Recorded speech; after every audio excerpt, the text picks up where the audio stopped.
Hey guys, this is Doug with 4-Wheel Drive Trek. Today on our 5-minute fix, we have a 2004 Toyota 4Runner, and it has the e-brake is grabbing a little bit too much, so we're going to adjust that. Alright guys, don't forget to chalk those front tires. You are going to be putting it in neutral, which means that you have the potential to roll forward. Make sure that you're safe, so when you're on those jack stands, you don't roll forward and that thing comes down and crushes you. So safety first. Alright, so first things first, you don't need the car on, but you need the car neutral. So drop it in neutral, turn it back off. Make sure that your e-brake or parking brake is fully depressed from the floor so you don't have anything gripping back there.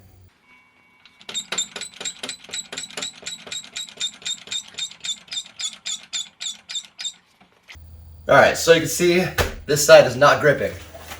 Super easy, like one finger.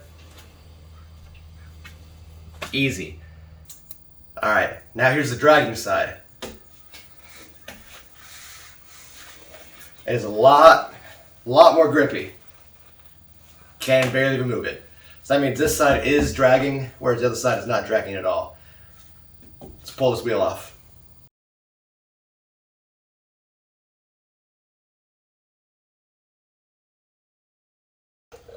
Alright, so on this specific 4Runner, we do have wheel spacers on there, so you got to make sure to take those off first.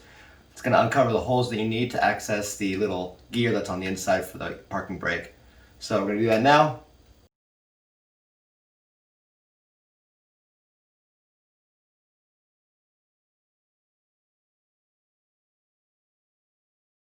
So what you want to do is you want to rotate this. So you have two holes, one at the top and one at the bottom, that are open. So on the bottom one, there's going to be a little gear in there that you got to adjust. So adjust it so you have the open holes, top and bottom, and then take a look inside of here. As you can see in this hole, there's the gear right there. Alright, so once you locate the holes and you locate that gear, you want to take a flathead screwdriver. It's going to be a small flathead screwdriver. And you're going to put it in the hole and you're going to adjust those teeth up and down. So you want to insert the screwdriver in right here and press it up against these teeth. One direction will loosen, one direction will tighten. So what you're going to do is you're going to adjust it and you're going to tighten it up until it doesn't move anymore. At that point, this should be completely locked up. Then you want to back it off 2 or 3 clicks of the teeth, and that should just be about right. Once you back it off, you're going to spin this and see if it drags at all. If it does drag, then you're going to have to back it off ever so slightly. Alright, so now I got it adjusted. Now it's not rubbing when you spin it.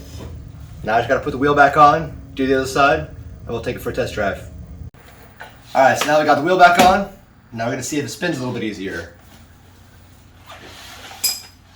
Definitely spinning a lot easier than it was. And there's that one finger test. So now I'm going to throw that wheel back on the other side, and pull off the jacks, and we're going to take it for a test drive.